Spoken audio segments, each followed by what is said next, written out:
Well, hello everyone, and welcome to Behind the Photographs of a Winston Link, presented by Thomas Garver and hosted by the Center for Railroad Photography and Art. My name is Haley Page, and I'm the center's exhibition and events coordinator. Tonight's programming, we're going to hear from an acclaimed writer, photographer, and museum professional. But first, I'm going to give you, or just walk through some housekeeping information on Zoom webinar, as I do every time, and then I'll be turning the mic over to Scott, our executive director, to tell us a little bit more about what we do here at the CRPNA and also to introduce Tom. As I mentioned, we use Zoom webinar for our presentations, which means that the audience members do not have access to their personal audio or camera during the event.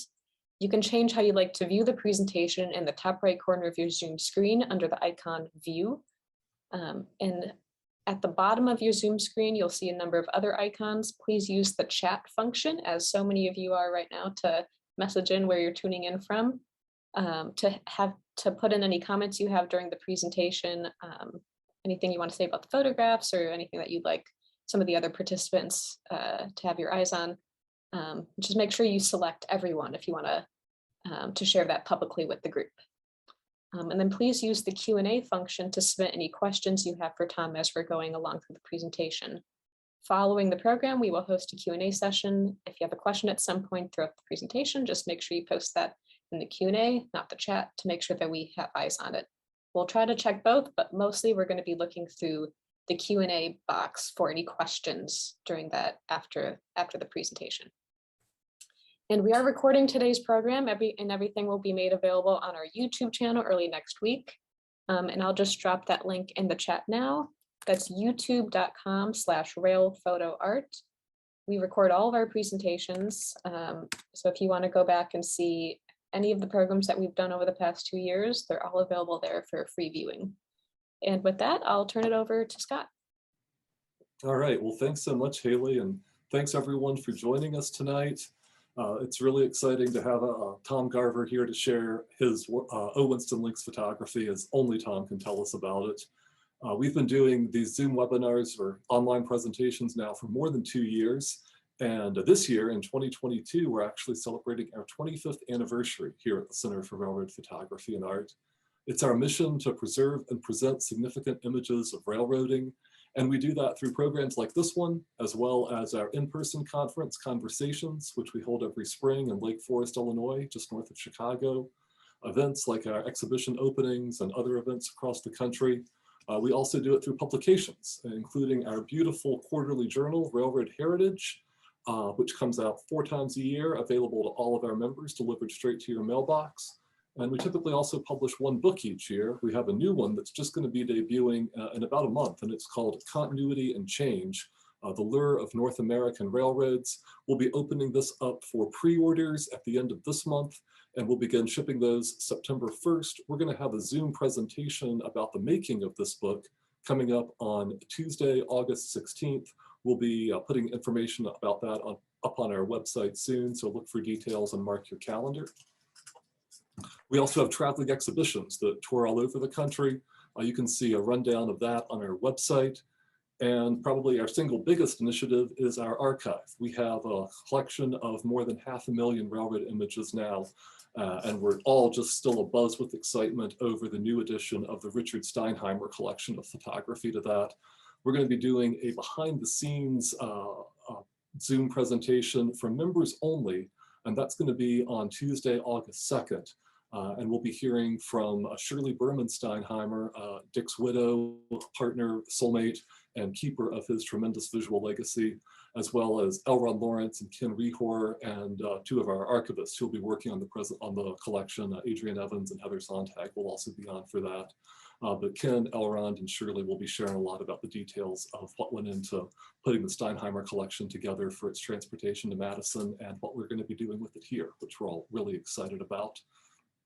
We also will be announcing our annual photography award winners on August 1st. So just in about 2 weeks. I'll look for details about that online, and that'll be in the next issue of our quarterly Railroad Heritage, which we'll be sending to the printer in the middle of August. Look for that in your mailboxes around September 1st. And you, our members, support all of this work. We cannot thank you enough. We're so grateful that you choose to support the center. If you're not a member yet, we would love to have you. It's $50 annually, and again includes 4 issues of Railroad Heritage and discounts to some of our events. And now we'll also be doing these members only presentations. We're thinking of doing one of those per quarter and giving you a little bit of a behind the scenes look into various of our collections. And Haley, maybe you could just drop that link for our member support onto the chat as well. So mark your calendars again for August 2nd for the Steinheimer Collection behind the scenes tour, and then August 16th for the virtual launch of Continuity and Change, our new book, and plan to join us for both of those. And that brings me to tonight's program, which we're delighted by the really strong attendance for this. Looks like we're getting up close to 300 people with us tonight, and we're so excited that you're all here. I've seen check-ins from Australia, from New Zealand. Tom, I did see Trey checking in from Washington, D.C., and so I think we'll have a lot of friendly faces in the crowd tonight for your presentation about Link. I will say also for the Q&A, with so many of you tuning in, we may have a lot of questions. We will get through as many of those as we can, but we will also be giving a preference for questions that sort of have the broadest appeal. So if it's something that's specifically maybe related to your area, try to maybe ask us offline about that later, and we'll try to focus the questions on the ones that have the broadest relevance. So when we get into the Q&A, just keep that in mind. And again, we'll get through as many of those questions as we can. So without further ado, about tonight's presentation, some of you know that I grew up in West Virginia, about 50 miles north of Norfolk Southern's main line that runs along the state's border with Kentucky, right through the heart of coal country. And that was the stage for some of the most indelible and remarkable photographs of railroads that have ever been created. And we're going to learn a lot more about them this evening. Tom Garver will present this evening's program, Behind the Photographs of O. Winston Link, and he's going to discuss Link's life and work, as well as Link's remarkable photography. Now, when Tom was just out of college in 1957 and 1958, he worked for Link as a part-time assistant in Link's New York City studio. That included 3 trips, totaling about a month altogether, to Virginia, West Virginia, and North Carolina, to aid Link in the creation of his visionary 5-year documentation of the final years of steam power on the Norfolk and Western Railway. Tom was one of the last 2 people living who assisted Link in the field, and he later contributed a chapter to Link's first book, Steam, Steel, and Stars, which was published in 1987. And Tom was then the sole author of the text for the second book of Link's railroad photographs, The Last Steam Railroad in America, which came out in 1995. And those 2 books are among the first 2 railroad photography books that I ever owned. In 1994, Tom became Link's business agent.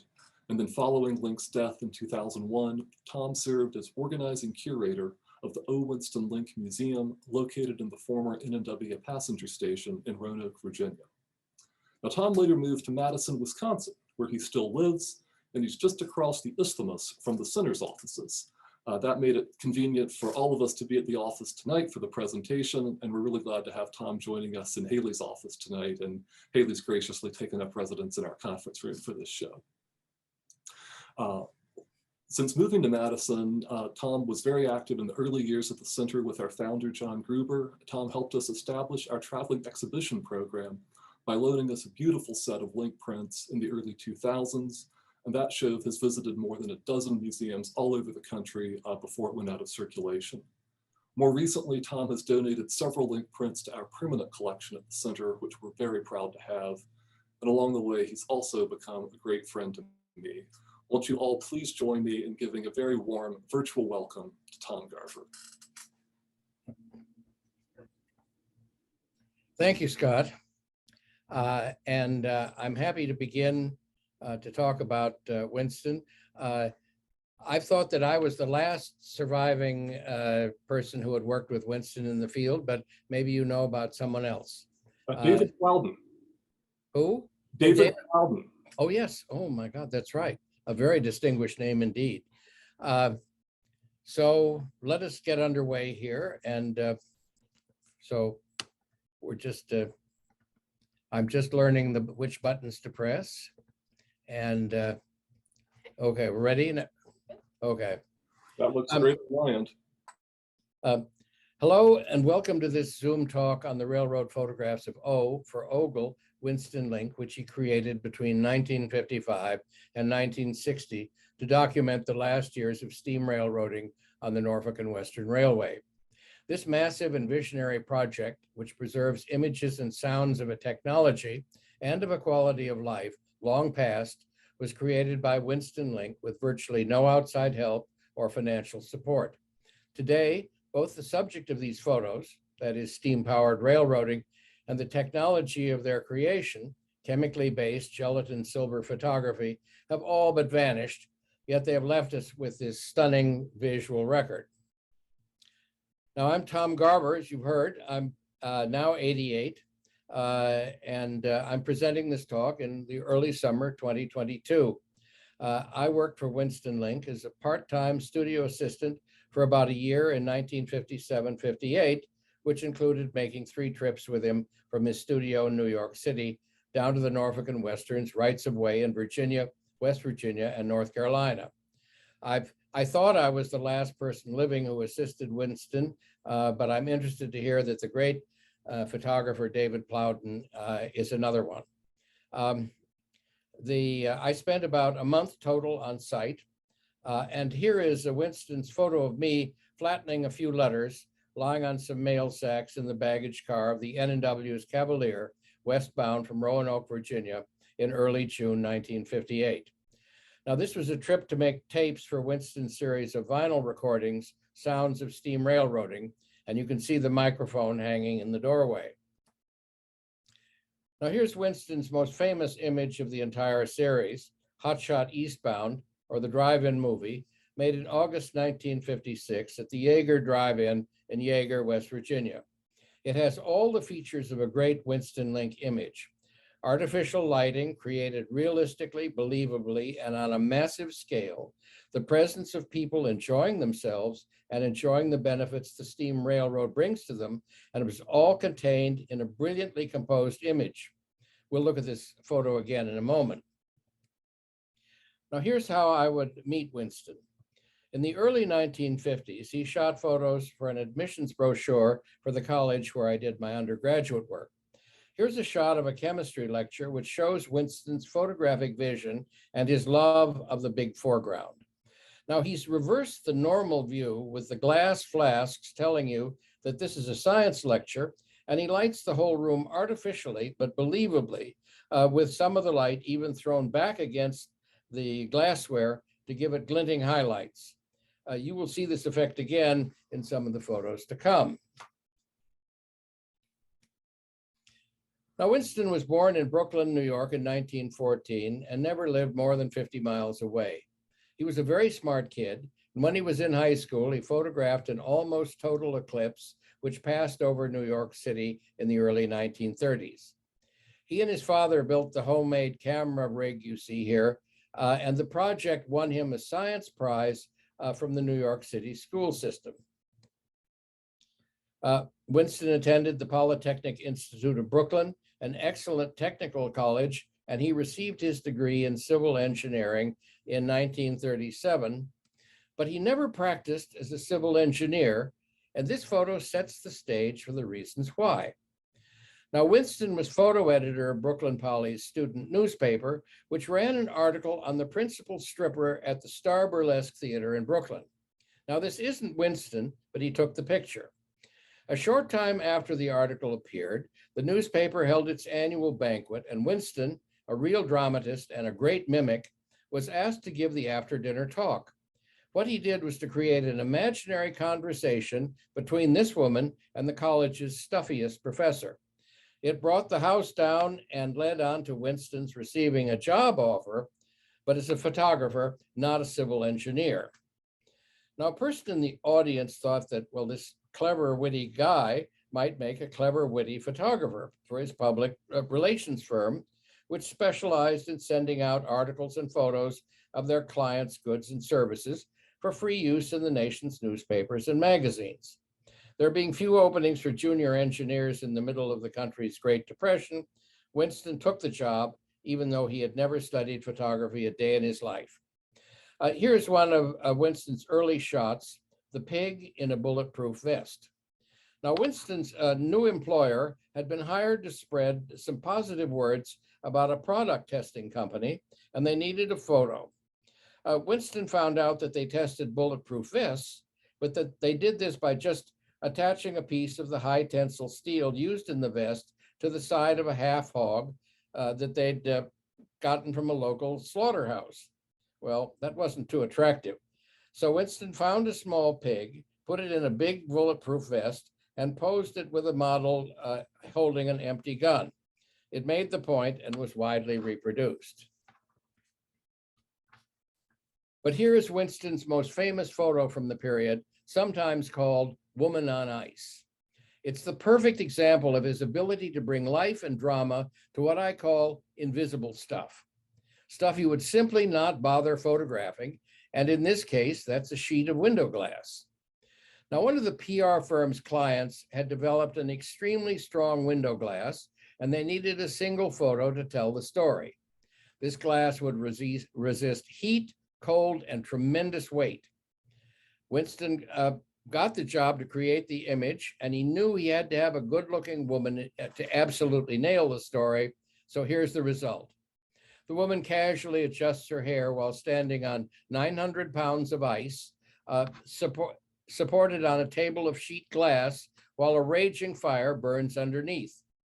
The image was so potent that even jaded photo editors couldn't resist it, and it was seen in newspapers and magazines all over the country.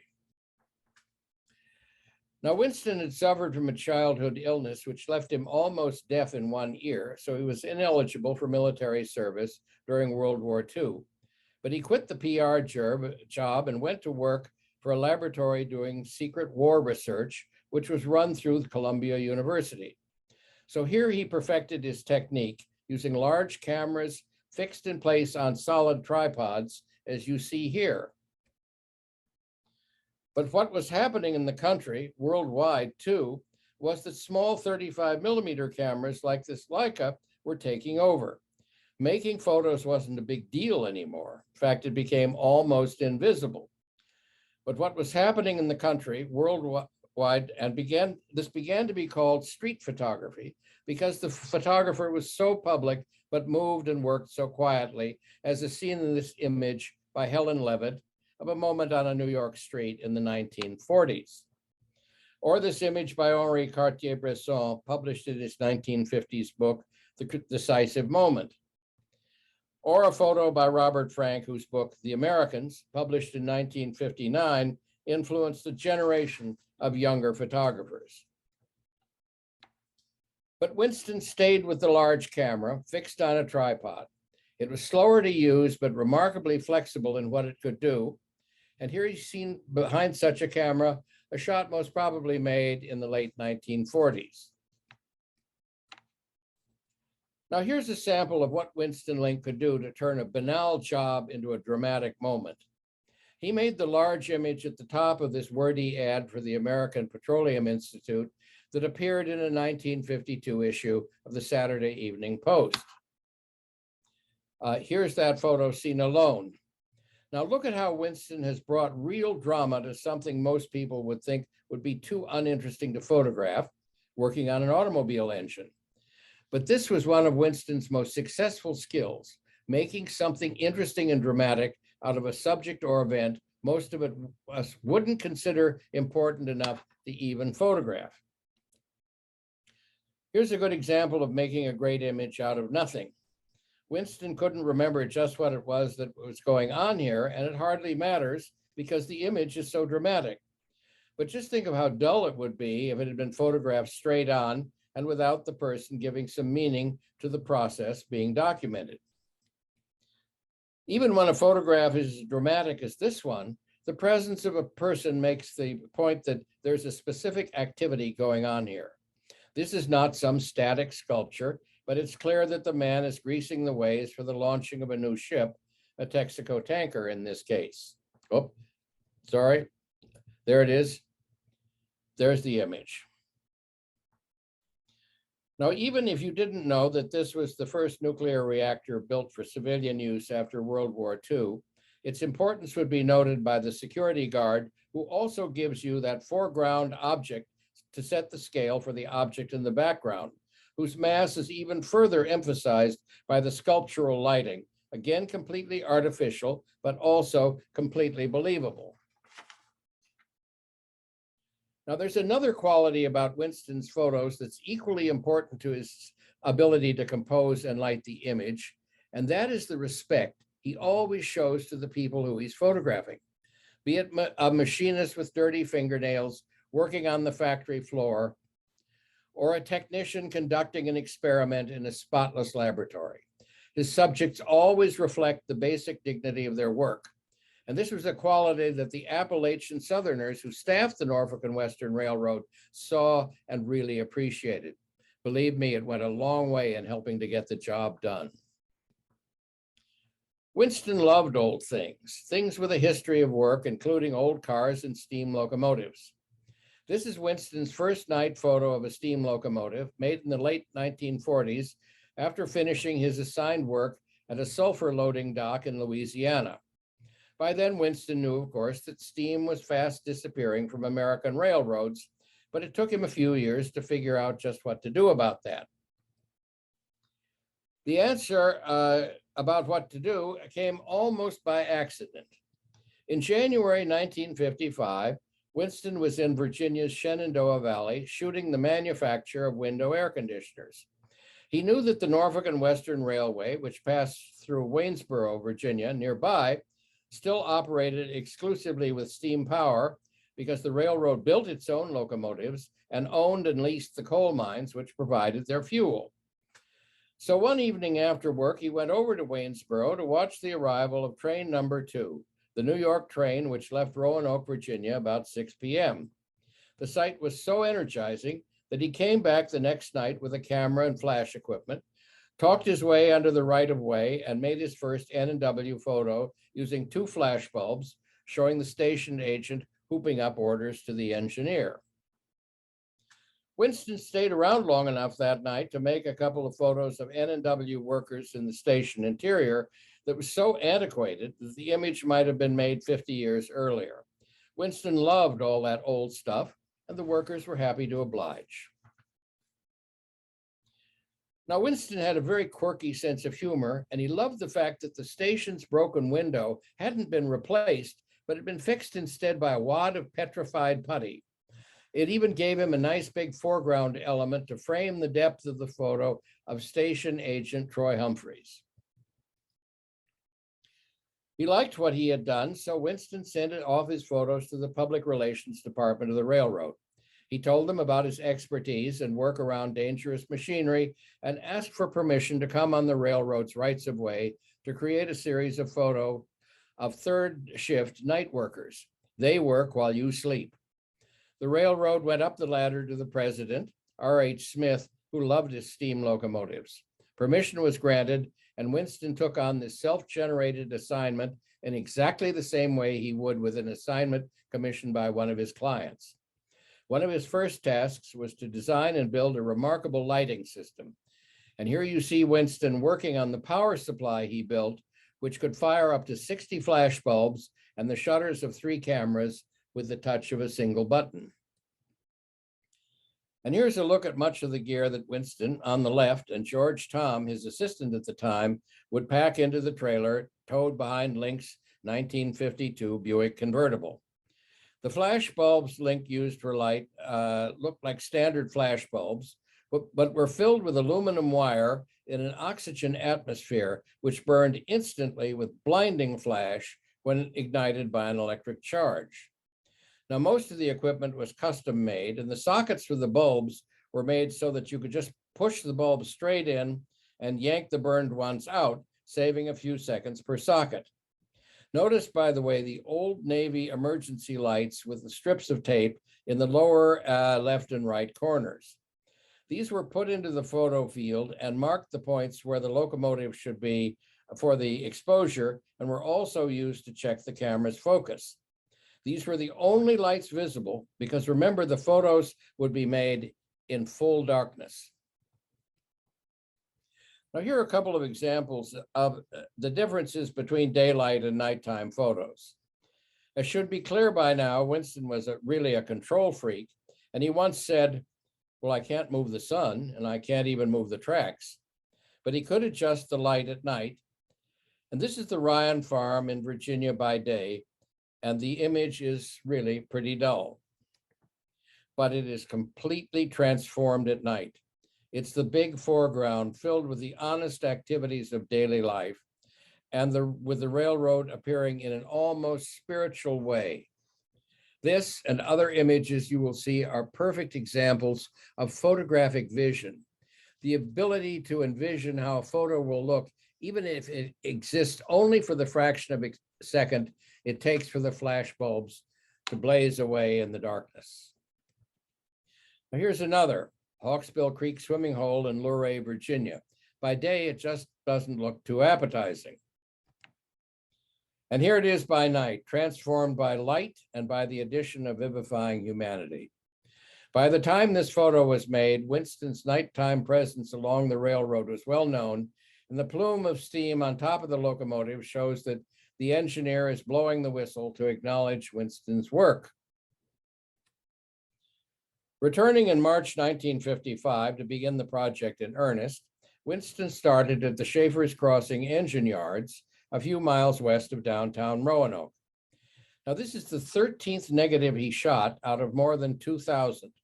It's called Washing J-Class Locomotive 605 and was created using only one flash bulb, Winston knowing how the steam would diffuse the light. Now, the human figures really reveal the true size and scale of a Y6 class modern articulated freight locomotive. The Y6 weighed over 1 million pounds, and these and other N&W locomotives were built in the railroad shops a few miles east. For Winston, a photograph like this, but without the presence of people, was just a hardware shot. In the Schaefer's Crossing roundhouse, engine serviceman J.W. Dahlhaus cleans the headlight of a Class K locomotive, which had been built about 30 years earlier, but slicked up with a new streamlined shroud, while a Y6 waits on an adjoining track. This view is a reminder that unlike diesel-electric locomotives, which could be shut down when not in use, steam locomotives had to be fired at night or when not in operation, a substantial expense in labor and fuel. Now, when people think of art, they don't often equate it with athletics. But this project was mighty physical, and if you wanted the shot, it could even be dangerous too. This is Gooseneck Dam on the Maury River in Virginia's Shenandoah Valley. The N&W's tracks are on the far bank of the river, almost hidden in the trees on this late March day in 1956. Now the trees are still bare and the river is running fast and cold with spring snowmelt. Here's the problem. Your camera will be on this side of the river, but your lights must be on the other side of the river, and there isn't a road crossing the river for miles, either up or down river. Everything went across the river on cable bridges, one for you and one for the equipment. Now your bridge has two cables, one for your hands and one for your feet. Slipping off would surely have meant drowning in the freezing cold water. Winston's assistant then, George Tom, was described as nerveless, and he's proving it here. I think that had I been working for Winston at the time, I would have frozen up out there in the middle of the span. It really makes me nervous just looking at it. And in fact, in order to get the best angle for the photo he wished, Winston had to put on his hip boots and set up the tripod directly in the river. The results speak for them itself. Train number 2, the New York train with through Pullman sleeping cars direct to New York's long gone Penn Station, passes up the river on March 30th, 1956. It took 6 days to set up at this site, shoot only 7 negatives, and then tear down and repack the equipment.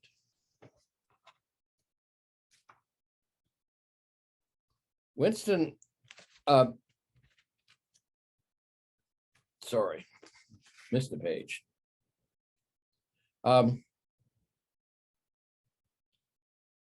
Okay. Seeking that big foreground element, Winston built a platform on the roof of the station in Cloverdale, Virginia, to capture this overhead view of the Lone Star shifter getting the signal to proceed on its way to Roanoke. As he perfected his technique and expanded the vision of the project, Winston returned to Waynesboro to reshoot his first N&W image, this time with better lighting and people on the platform waiting for the train. His first photo here had also shown steam escaping from the locomotive safety valve, and about the only thing the railroad asked Winston not to do was photograph locomotive with excessive smoke or with the safety valves open, which showed that the locomotives were being overfired. Now, early on in the project, Winston shot this tightly composed view of an oncoming freight about to cross a road in Luray, Virginia. And while he was making the photo, he wondered about the person who spent the daytime hours up in that little shanty, lowering the crossing gates when freight trains were being assembled in the rail yard to the right. Winston found out that this was Archie Stover up there and asked him to come back at night for a portrait of himself and his workplace, while at the same instant making a photo of the entire setup. Winston is behind the cameras while George Tom checks the power supply. Now, here's a group of Link's most famous and iconic night photos, leading off with the Birmingham special, Gets the Highball at Rural Retreat, Virginia. This was a train that fathered the famous song Chattanooga Choo Choo. And Winston really liked this little wooden station and made the photo in December 1957 as Christmas carols sang out from the tower chimes of the Lutheran church nearby. When Amtrak took over passenger service in 1971, the station was abandoned and really became derelict, but the increasing fame of this image helped to save it, and it now serves as the town's community center. Now it's almost 3 a.m. as patrolman Weldon Painter walks up East Main Street in Stanley, Virginia. While the railroad bought a few photos from Winston, it never provided any other funds, but did help in a much more important way. Word came down from the top to help this guy, Winston Link, in any way we can, and that included slowing down freight trains moving through the town to give Link and his assistants time to change all the flash bulbs. In the era before universal cell phone use, Winston called the train dispatchers in Roanoke from the phone booth you see on the right to determine the location of trains moving along the line. The cinematic lighting here shows why so many filmmakers admire Winston's work. Now, this is a photograph on which I assisted, and Norfolk, West Virginia, had been a coal boom town in the early part of the 20th century, but its glory days were long past when this photo was made in 1958. The valley was so narrow that the buildings, all gone now, crowded right up to the N&W's double-track main line with only a single traffic lane on the other side. Now, when Winston looked at the buildings, all blackened from years of coal smoke, he decided that a highlight was needed in a third-floor window of the building on the right. And I was dispatched to ask the tenant, gee, would you mind if we put a flash bulb in your living room and maybe possibly you could sit in the window as the train passed by? Now, people were always friendly and usually helpful, but couldn't figure out why anyone would want to photograph these smoky old engines. I soon learned just what to do. When people asked what this guy was doing, I would start my explanation by saying, well, he's a photographer from New York City. New York City? All the folks in Appalachia seemed to think that everyone living in New York City was crazy. But if one of these crazy folks wanted to come down to photograph their railroad, well, that was okay with them. Now, Winston made his most ambitious and most popular photo in August 1956 at a drive-in in Yeager, a tiny town in the played-out coal country of southern West Virginia. Again, this is one of those photos which uses the big foreground to set up the whole project's continuing theme of what I call the steam railroad and its contributions to the good life in America. It took 42 flash bulbs and is composed of 2 exposures on separate sheets of film. One was for the image on the screen and the other for the rest of the photo because the flood of light washed the screen white. The couple is sitting in Winston's Buick convertible because for Winston Link, that good life in America included having a Buick convertible, and it was all the better if a good-looking woman was riding along with you. A hand-filled gravity pump stood in front of the Austin's General Store in Vesuvius, Virginia, because, well, you know, sometimes the electricity fails. I've always thought of this as a comment on the different lives of youth and age, and the gas pump's hose leads, of course, right into Winston's Buick convertible, with train number 2, a huge but somehow almost invisible background. You can see how Winston worked his lights to give a wonderful highlight to that cylinder full of gasoline. It's little devices like this that help to make one forget that this is a nighttime photo. Now, the folks in Welch, West Virginia, obligingly kept the municipal pool open late so that Winston could let his teenage nephew and hardworking assistant, Roy Corky Zider, meet some of the girls in town as a westbound freight passes in the distance. Now, Winston worked from New York months in advance to set up this photo showing high drama in a small town as train number 2 moves north in the background. The idea of street photography, where the scene is unscripted and photos are records of naturally occurring events, is so pervasive that when I've shown this image in my talks, several people have commented on just how lucky Winston was that a fire call came in at just the moment when he was getting ready to shoot the picture. Now, remember those signal lights I pointed out in the image of Winston and his assistant with the equipment needed for night photos? Imagine this as being entirely black, except for 2 tiny spots of light at track level, one just in front of the locomotive and one on the corner of the stone bridge right under the cab. Link had to place the locomotive between these dots of light before he pressed the shutter button.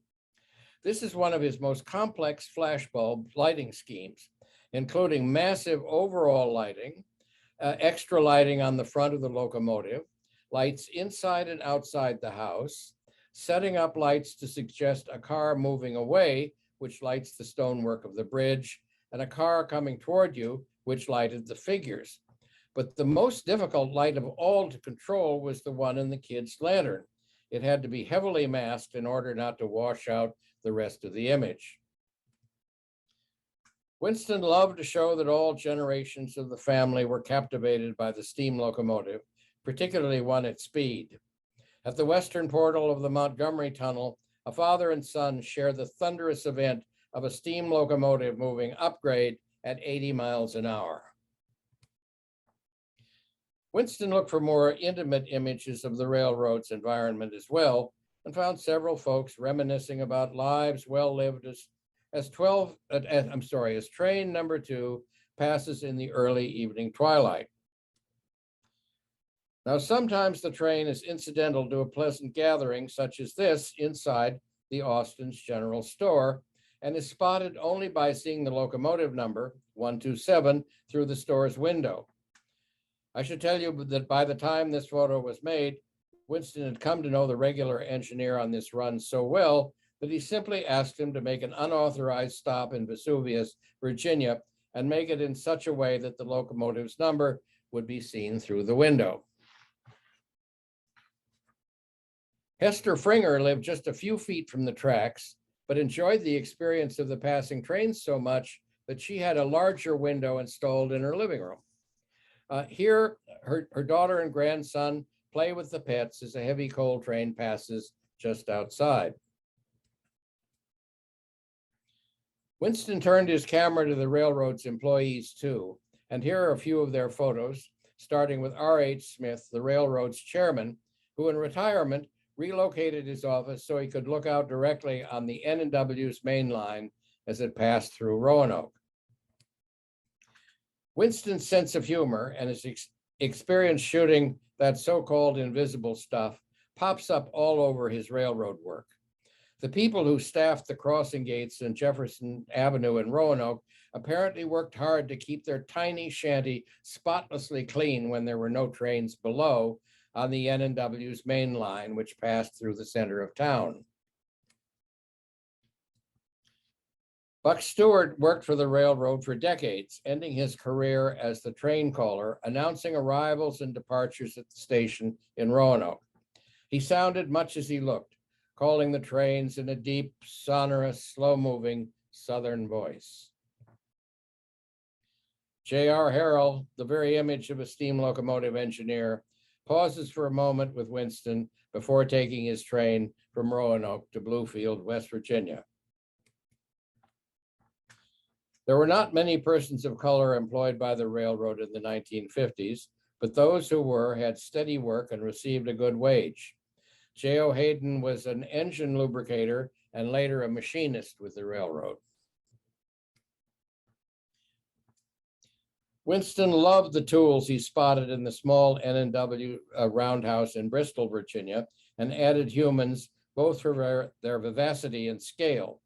O.N. Carroll, to the left, was a machinist who'd been with the railroad for almost 35 years, while R.H. Currier was an engine hostler, somebody who originally cared for horses, and that included the iron horses, which demanded attention between their runs, including stoking the fires, keeping up steam, and watching the water level in the boiler.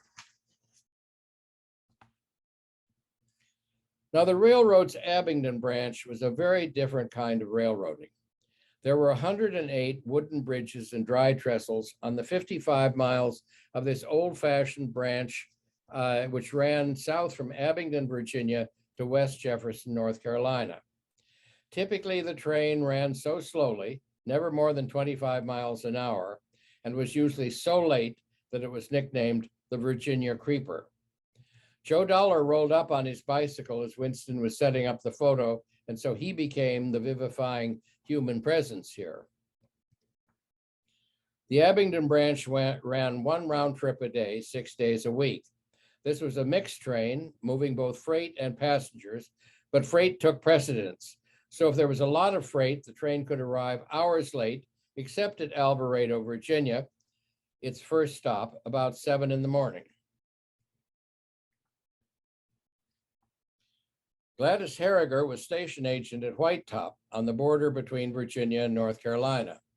She was one of 4 women agents at the time and kept busy between the southbound morning train and the northbound afternoon one by making quilts, sometimes by the light of a kerosene lamp. The train stop in Damascus, Virginia on Winston's first ride on the Abingdon branch in June 1955 was long enough to give Ralph White, the conductor, a chance to check out the locomotive. Now, the local citizens just knew that the railroad wouldn't dare blow cinders on their drying clothes, even if they were hung so daringly close to the tracks. Now, this is Winston's best-known daylight photo. Maud bows to the Virginia Creeper. Maud is the horse, of course, and the Little Green Cove station had been bought from the railroad years before by the Buchanan family, and they turned it into a post office, grocery store, and general community center, because the biggest events of the day were the twice daily arrival and departure of the Creeper. Today, the roadbed of the Abingdon branch has been converted to a hiking and bicycle trail as far south as the North Carolina border, and this station, now a rest stop, is the only one preserved. I love this photo for its subtle and brilliant composition. The Buchanans, the folks who bought the station, lived in the house to the right, and Winston has framed the station in the distance with their home and trees as train 201 on its way to West Jefferson, North Carolina, crosses the road. And now the morning train has moved a bit further away from Green Cove. And no, this really doesn't look like the Winston Link photos that most people know, but then there are so many different types of photographs in this monumental 5-year-long project. In fact, there's quite a number of photos that look as though they might have been made by street photographers. When you saw kids like this standing along the right-of-way, you know it had to be a Saturday because that's the day Ralph Weitz, the train conductor, tossed hard candy suckers out to them. And this photo is here because I like it so much. Winston would chase the train down to West Jefferson, North Carolina, and back to Abingdon, Virginia. I assisted him on his last trip to the Abingdon branch, and the roads were so slow that it was tough to get in more than a couple of shots in each direction. In this case, Winston dashed out of the Buick and set up his camera so quickly that it's not quite sharp, but to me it says so much about railroads and machinery and history. There were color images in the project as well, and Winston planned his trips to the Abingdon branch during the fall because of the rich color he found there. Winston even tried color at night, even though he once said, well, night is black, the locomotives are black, steam is white, so why should I shoot in color at night? This is one of only 2 color photos he shot at night. And I might add that Winston took the 2 lanterns back to New York that you see there on the shack. And so that he took them back so that he could figure out just exactly how much masking was necessary for the flash bulbs inside them. But again, several people have said to me that Winston was really so lucky that the switchman just happened to leave that red lantern on the window ledge. There were mistakes too, and here's one that later proved useful. Early on, Winston tried to combine time exposures with flash. He regarded them as failures. That is until a museum called an exhibition of his photos ghost trains, and this was the image on the cover of the exhibition's catalog. How do you capture in a photograph the energy, the feel of a heavy locomotive passing you at speed? Winston asked the question and answered it in this way. And I'm ending my talk with an image which I think combines Winston Link's unique ability to unite the fast vanishing machine with human care and compassion. As Mr. Benjamin Franklin Pope puts his arms around his wife as they watch the last steam-powered passenger train pass their home in Max Meadows, Virginia, on the night of December 31st, 1957. Thank you.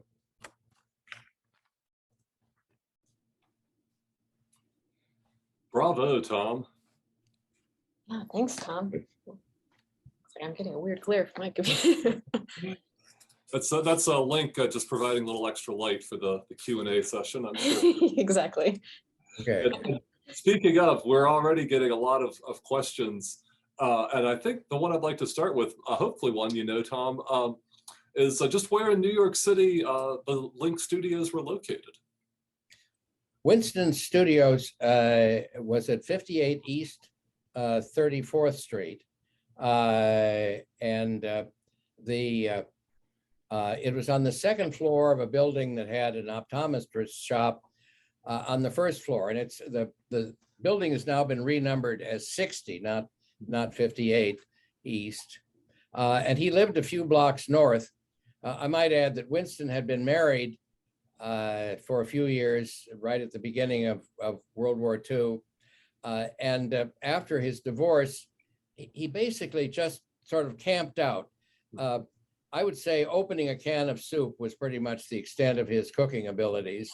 He had a place that he rented a few blocks north, a room that was so institutional that if he didn't pay the rent every week on time, they would plug the door and lock it. His parents were still living at the house in which he had grown up on Park Slope in Brooklyn. And he would often go there and, of course, get a good home-cooked meal. A lot of questions coming in about, I guess, Link's process. Can you describe kind of how he would do, and what was involved in doing dry runs for preparing a shot? I mean, how did he know how much light to use? What were kind of the permissions he had to go through to the staging? Well, set up? I would say that things were looser then than they are now.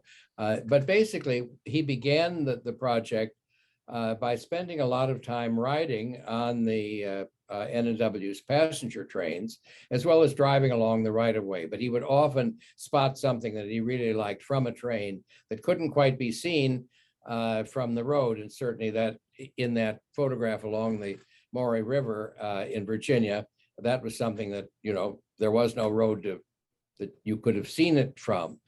So that was part of it. And of course, Winston was trained as a civil engineer. So he knew how to calculate lighting ratios and so on. I'm trying to remember the inverse, the square of the inverse proportion. I don't think I have it quite right, but Yeah, light falls off. The inverse square law. Yeah, the inverse square law, so that if you are photographing something that covers 1 square foot, and you want to cover the same thing, you move the camera back a foot so that it covers 4 square feet, you have reduced the light to 1/16. And so that he had tables, a very meticulous notebook and tables calculating this. But basically, by modern standards, I would say that it was just, there was an incredible amount of guesswork. He would also take a film developing material along with him, and he would set up the 3 tanks of developer, wash, and hypo in a bag that was had sleeves on it that was light proof, and he would develop on the spot to make sure that it was all right and that he could move on, that he had a usable negative. And he usually would use at least 2 and sometimes 3 cameras, and they would each have slight variations in the exposure. Tom, we've had a couple of questions as well about the train crews and how they reacted and how bright the lights would have appeared to the train crews and whether they knew that they were coming in advance or not. I think the train crews were, at least certainly the conductor and the engineer were made aware of it, because the dispatchers would have informed them that, oh, Link is out somewhere, you know, here or there, so look out for him. And basically, you know, the flash was instantaneous. So by the time you thought, oh, there's Winston Link, it was over. That was it. So people were fascinated by it. And I would say there was much more fascination and querying about it from the people along the line, not so much the railroad workers themselves. They liked what they did, and they were glad that somebody was interested in sharing the experience. So you just mentioned that Link would sometimes make quick developments right, like out on site. Back in the studio, did he make his own prints, or did he have his assistants do that? He had his assistant make it. No, Winston made magnificent prints. I made some of them, and he often had. It was a one-man shop. And he had a floor through on the 2nd floor of a building on 34th Street, which he shared with another photographer, and they each had separate dark rooms. And Winston would usually have an assistant who might work a couple days a week. And so if a print order came in, we need 10 more copies of this or that, that would pretty much go to the assistant to print. And there would be, remember, these are large negatives, 4x5 negatives, and they would be in a little manila envelope. And Winston had a little stamp, just an outline of the negative, and he would indicate, okay, give it 6 extra seconds here and hold back 10 seconds there, and so on. So he would give dodging and burning instructions as to how it should be printed.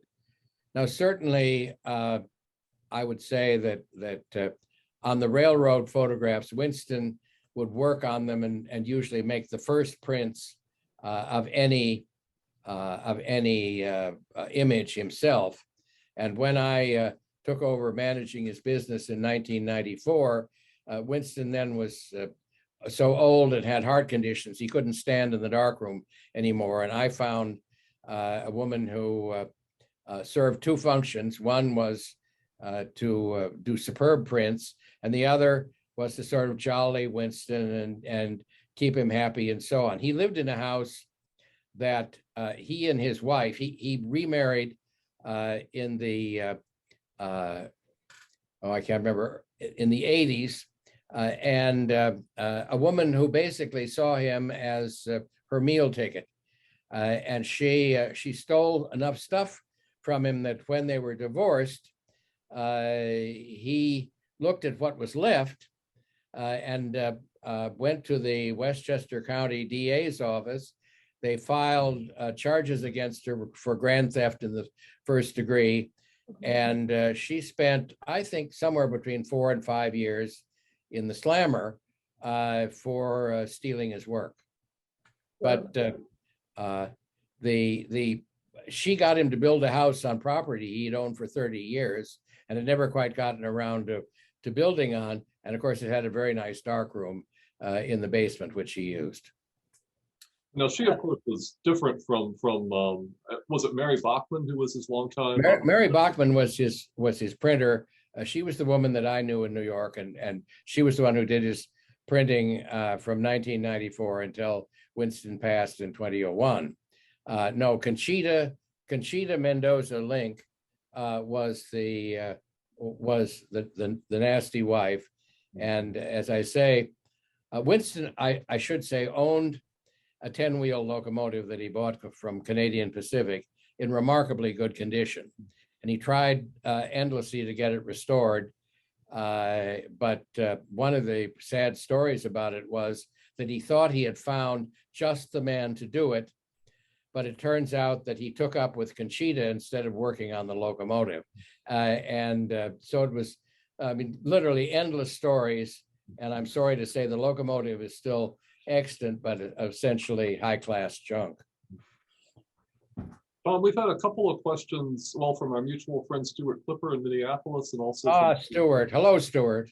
And also Dave Somm, for both asking about Link's preferred emulsions, his film emulsions, and also what sort of papers he printed on. His film was Kodak Super Panchro Press Type B, which I think had an ASA ISO rating of about 100. And he used a different, he was very much committed to Kodak, but I know that when I came on board toward the end of his life, the quality of black and white paper was deteriorating. The silver was being reduced in it. There were problems, and I think he finally ended up, the prints were being made on Ilford, which is an English paper, but he always developed in, he was Kodak film, developed in Kodak developer, and was, he really locked into things that once they worked for him, he left them alone and used them. So you mentioned earlier, I think in passing, that he would sometimes have up to 3 cameras out trying to capture a picture. Can you talk a little bit more about like what that looked like? Did he try? Is that meaning he was trying to synchronize more than one camera for a particular shot, or is it just staging 3 different? Here's an example. For instance, the shot taken in the Maury River of Gooseneck Dam, with the water coming over the dam. He had 2 cameras, I think, on that, one a vertical image and one a horizontal image, so that he might have a vertical and horizontal. There might be exposure variations, speed and f-stop might vary by 1 or 2 stops.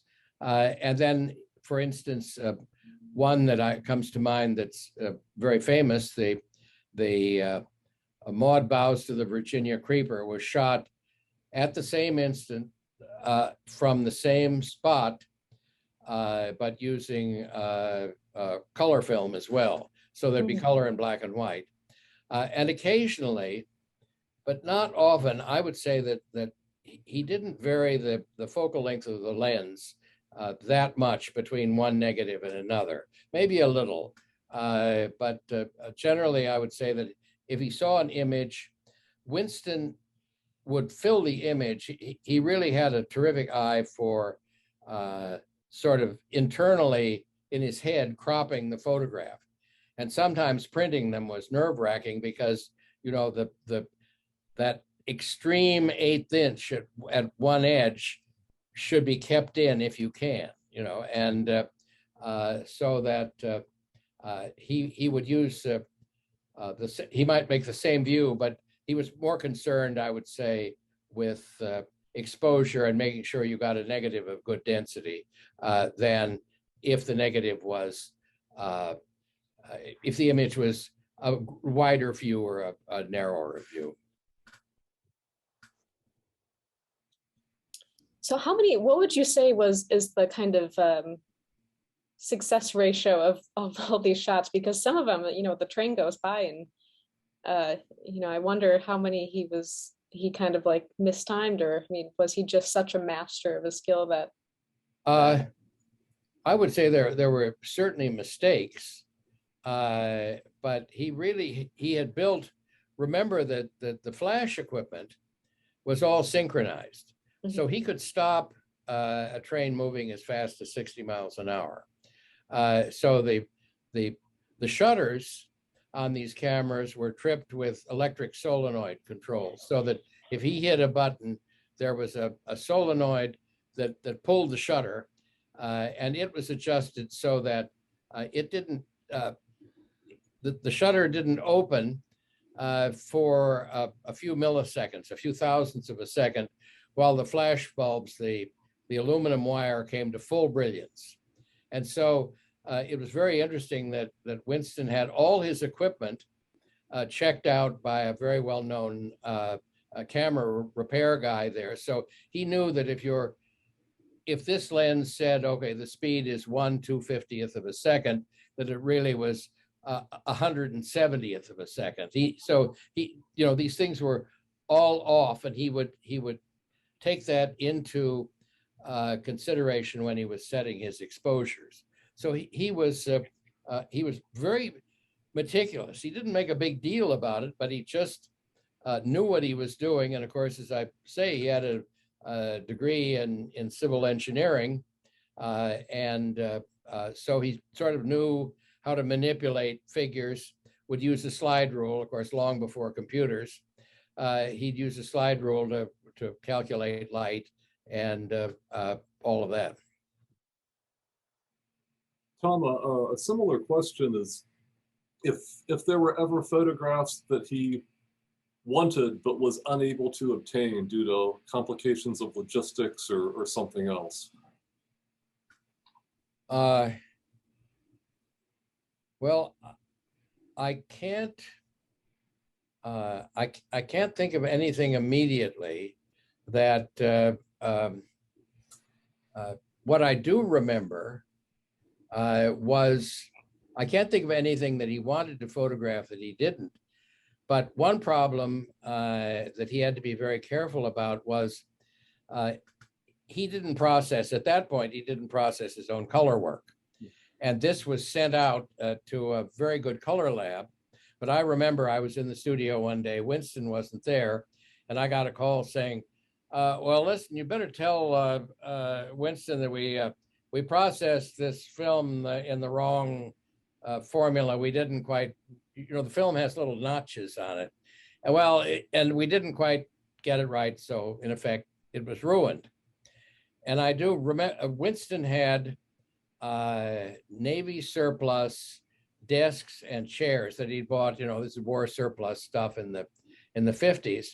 And man, I can remember him hammering that chair into the desk because these pictures had been ruined. In fact, he was very careful when he was sending out color, for instance. He would never send out the whole batch at once. He'd send it out in several sections. So just like this, if something went wrong, he still was covered. What about those, as you kind of called it in the show with the ghost trains show, the failures, so to speak? Were there any other examples of those? Uh, well, I can't, he played around. I would say that if there was one problem with Winston, it was he would find photographs that he really liked, and he'd sort of fix on them. And so Winston became known, and I think still is known, for maybe the top 20 or 30 of his photographs.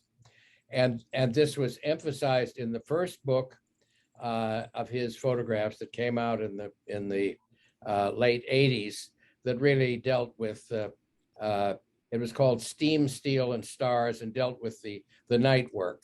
And then the book that I wrote, The Last Steam Railroad in America, had much more of the other work. And then the third book, which came out after Winston died, was called Life Along the Line. So by then they were looking at other negatives and at other images in Winston's body of work.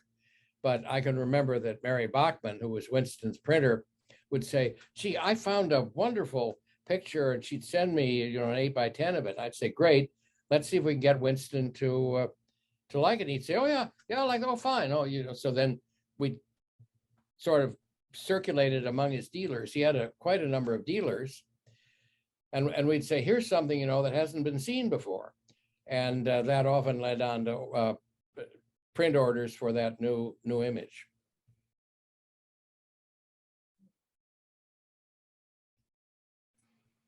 So and forgive my ignorance on this one, but did he only photograph the NW in terms of railroads? Norfolk Western? Well, I mean, as part of his work, his commercial work, he photographed other railroads. There's some beautiful photographs he took. For instance, he was trying to get some business with the Pennsylvania, and he took some beautiful photographs of their GG1s in the Sunnyside yards in Long Island City. But basically, as he said, I'm not a rail fan.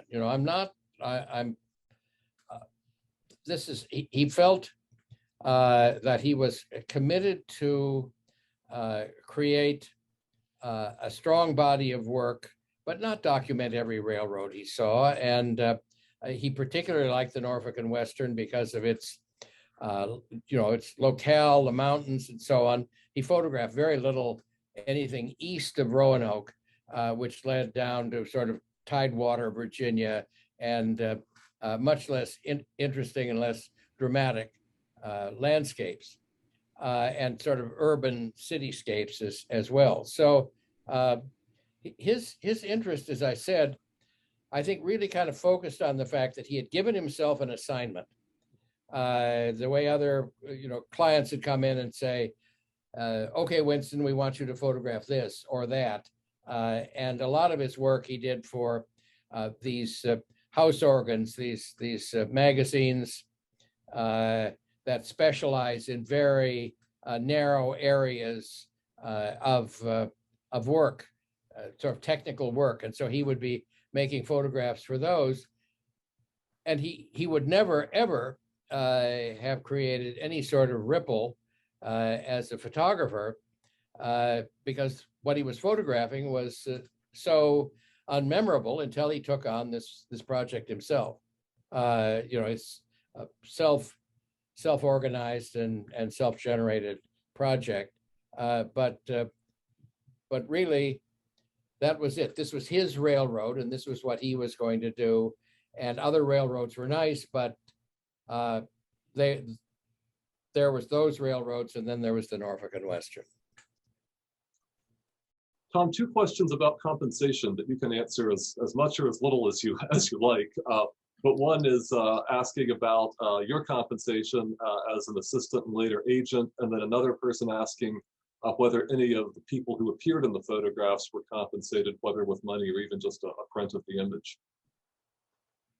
I don't I don't mind discussing it. One of the things shortly before he died, I pointed out to Winston, and he seemed a little annoyed by it. I remember that this was literally, I think, maybe 2 weeks before he died. He died on January 30th, 2001.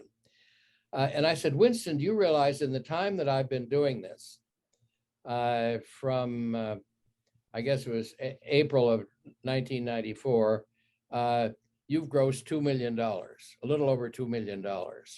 And then for some reason, he got all upset about, he didn't want to think about it. And so I earned, it was part-time work, $2,000-3,000 a month, I think. And I got some prints. And Mary Bachman was paid, his printer was paid, I think, similarly. She got a lot of prints. And I received some prints as well for writing the text. I wrote the text for the second book, which had been produced while Conchita was still living and who was controlling the money. Maybe she'd just been kicked out by then. I can't remember, but Winston didn't have any money at that point. And so I took payment in prints. And then I was also, as was Mary Bachman, a modest recipient of prints, beneficiary of his estate. But I would say he was better at first about getting photo releases. And I think that's part of the question. And maybe Winston may have given people $10 occasionally, but I think, or he'd send them prints. But he got much more casual about that as things went along, and nobody really seemed. I mean, what he was doing was, for the people who lived in the area where he was working, was so foreign to them that somebody would drop out of the sky and take pictures of this. The railroad was very important to them. In fact, it was critical, in hauling the coal and so on. But it was just like, just that thing. Why would anybody want to take pictures of that thing? And so if Winston sent them prints, they wouldn't say, "Oh, these are treasured documents by a famous photographer." It'd be like, "Oh yeah, I don't look too bad, do I?" And that was pretty much it. Well, Tom, we've still got a ton of open questions. I'm going to ask you 3 technical ones all together. Okay. So one, the color shots, were they negative or positive? Another one asking about the typical focal lengths he used on the N&W work.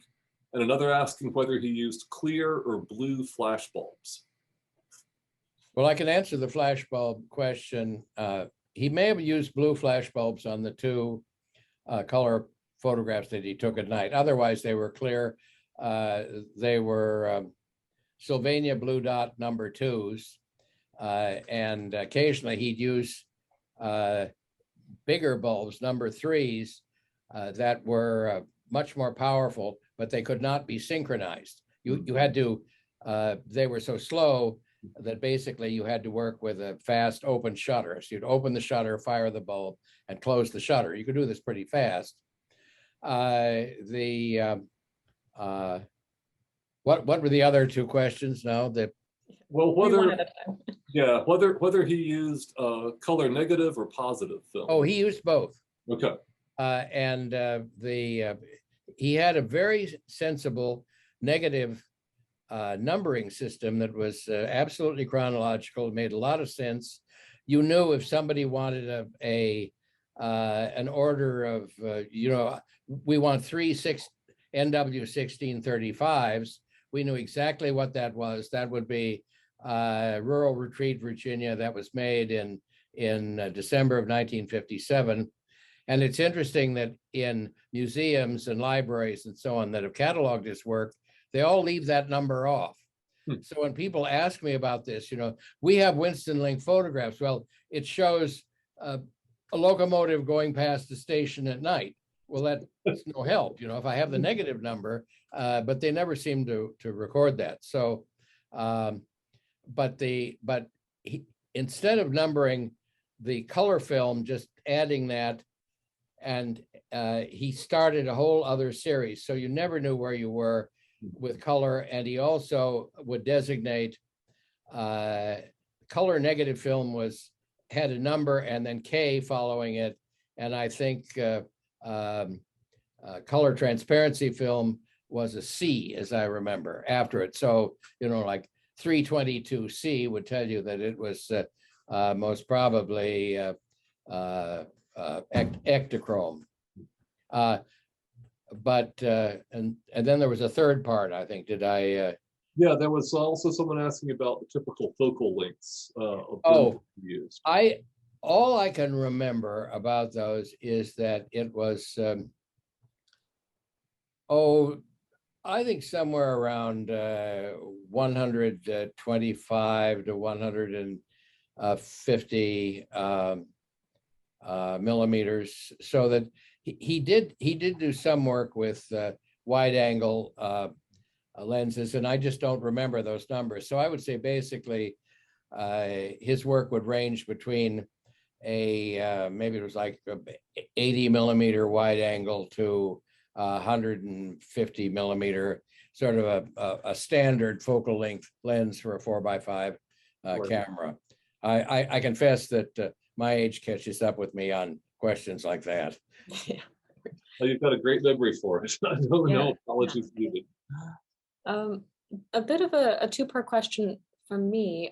Did he like to shoot at a particular time of year? Do you kind of like to schedule taking shots at a particular time of year? And how long did it take him to plan for one shot, like coordinate all logistics? Well, he did like to shoot. He liked to shoot in the fall on the Abingdon branch because of the color.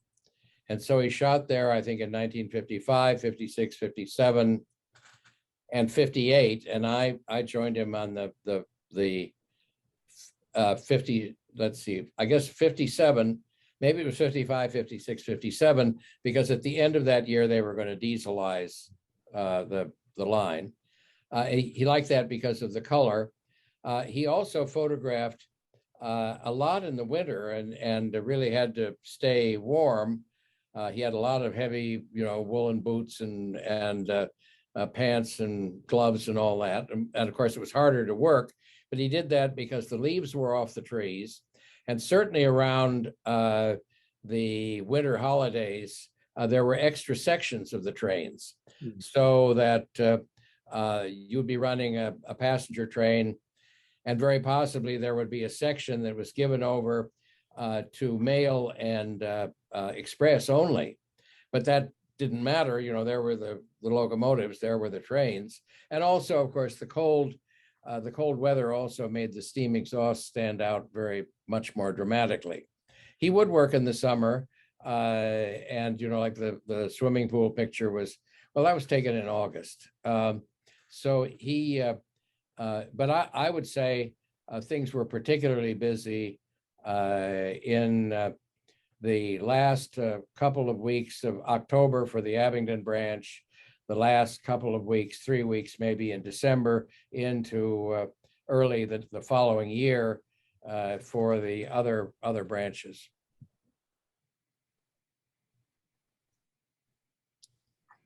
Well, actually, also, Tom, and I know you're aware of this, but could you say a little bit about Link's audio recordings and making those? Well, I'm happy to, because I think they deserve more attention, and I'm a little concerned now because he produced 5 12-inch vinyl LPs and a 45 RPM of the General, which had been restored. But these came about also rather by accident, because in the opening in late May through, I think, into September of 1956, so he'd been working on it maybe a year and a half on this project. he held a big exhibition of his work in his studio on 34th Street. And he had very large prints made, much, up to 3 by 4 feet they were made by a commercial photo house. But he also had gone down the previous March of 56 and had taken a Webcore tape recorder. Now, this was strictly the sort of thing you record your kids' first words on. I mean, it was very unprofessional, very amateur, but he got fabulous stuff. And this was background noise, music, sound for his exhibition, which was held publicly and for a lot of art directors and business folks and so on that he knew in his studio. And people loved it. And they thought they went together so well that Winston then decided, okay, I'm going to do this. So he went out and he bought a serious professional machine. And then while I was working for him, he bought an Ampex stereo machine. And he himself edited them. And I think it was really a nightmare because, of course, unlike a negative, bits and pieces of tape are completely anonymous. But I think he did an incredible job, even with that first Webcore recording. And he brought out 5 of these, and they have been, they were transferred by a dear lady friend of his in Roanoke who mortgaged her house and brought out, he left her when he died the rights to the sounds as long as she was living. And so she brought out a set of CDs. And I don't know the state of those now. I think the original set has been sold out. I don't know if they've kept the masters, but Winston rather shamefacedly said that he'd had a master with a pressing house somewhere in Long Island, I think, and they went out of business. And they wrote him and they said, come and get your stuff before we go out of business. He never got around to it. So there went the original, I guess the edited tapes and so on disappeared as well. So he was a little casual about that, but it was really the sound that I think brought him to the first notice of people. He brought out The Sounds of Steam Railroading, which was the name of the first vinyl. And people liked it so well, he began selling those. And that was one of my jobs, actually, was taking big bundles of those down to the commercial branch of a post office a couple of blocks away. And then the photographs, he went over to Harry Abrams, the art publisher, and he had no agent. He just walked in one day and said, well, here's the stuff I've got. And they had somebody there who was expert at handling people in off the street, as Abrams said. And they looked at it and they said, this is fantastic. And so there were 3 books produced, and the first one sold more than 30,000 copies in 20 years. And I think the book for which I wrote the text, for which I'm sorry to say I got no royalty, but I did take some payment in prints, sold, I think, somewhere around 10 or 15,000. And the third one, I think, about the same. So his work has always been extremely popular. So I think Scott and I have a few kind of personal questions to kind of wrap up. So I know you started your assistantship with Link when you were pretty fresh out of college. I mean, what did you think of all of this when you first started working for him? And what was he like to work with? Well, that's another question. Winston had shot at Haverford College, this school I went to outside of Philadelphia, the spring before I arrived. But there was a student who had helped him and who was also very much involved in photography, and later, in fact, produced a book on the destruction of the demolition of Penn Station, a man named Peter Moore. And Peter was a year ahead of me and told me about this incredible character who'd come down. And I met him.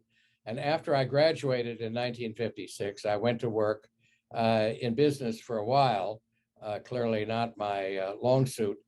And in the spring of 1957, I left that job and I was studying art conservation, art restoration, the repair and maintenance and preservation of works of art.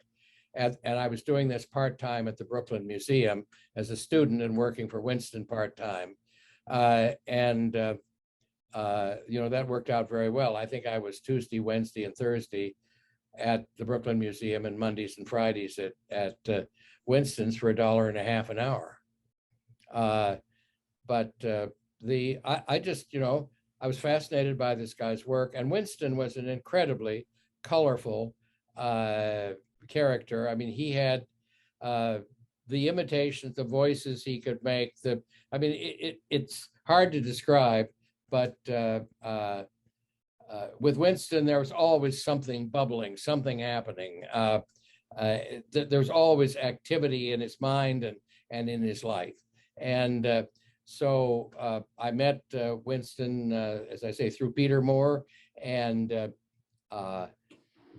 went on, was kind of fascinated. And Peter had worked for Winston, then he had to get a full-time job, and I could take this part-time job. I was getting living in Manhattan on $200+ a month, and a little support from home from my parents, and on what I made from Winston.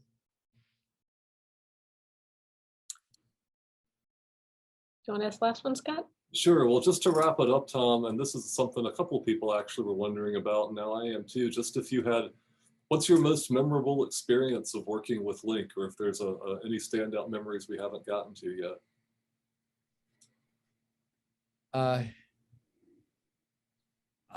I can't think of anything. He was just somebody that if you believed in what he was doing, and I did. I grew up in Duluth, Minnesota. The DM and IR railroads, the Great Northern Pacific. It was a great rail hub, great shipping hub, iron ore, grain.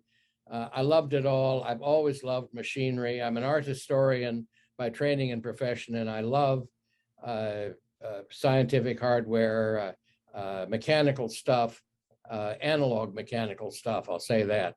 I just thought, this guy's great, and he's doing things that I think are wonderful, and I'm glad he's preserving it. And of course, then nobody cared. The past is the old, get it down, tear that building down, get rid of this stuff, throw it out. I still have some very nice furniture that I bought, for 20 and 30 bucks back then because nobody wanted it. Oh, get it out of here. It's old. And Winston and I thought very similarly. Yeah, it's old, and that's why we like it. And it has a history to it. And it has there's a quality about it that's not matched by the new stuff. And so we were of complete like minds when it came to stuff we liked. And we could look at some iron casting and admire it, and we both just locked into this stuff. And so it just made perfect sense. It just, there was no big, just as Winston didn't say, I'm going to preserve this, I'm going to save this for posterity. It was like, I've got to record this stuff. This is going to be a job. How am I going to do it? And he was always broke. And he had a girlfriend who was always pissed, if I can say that, because he was spending money on this stuff and not on her. It made perfect sense to me. Yeah, Winston, this is exactly right. Well, Tom, we cannot thank you enough for sharing Link's work and your incredible memories of it with us tonight. I hope you get a chance to look through the chat comments. They have just been coming in with glowing reviews of thanks and appreciation. Don't delete them, Scott. Oh, we'll save them. Don't worry. I'll save them for you. Okay. Haley can take care of that for us. Thank you. So Thank thank you. you again, and thanks for coming over to the office tonight to do this. It's our absolute pleasure to host you, and we can't thank you enough for sharing this presentation. And thanks to everyone for tuning in, and we hope to see you all again soon on August 2nd for Steinheimer and the 16th for our new book. Thank you.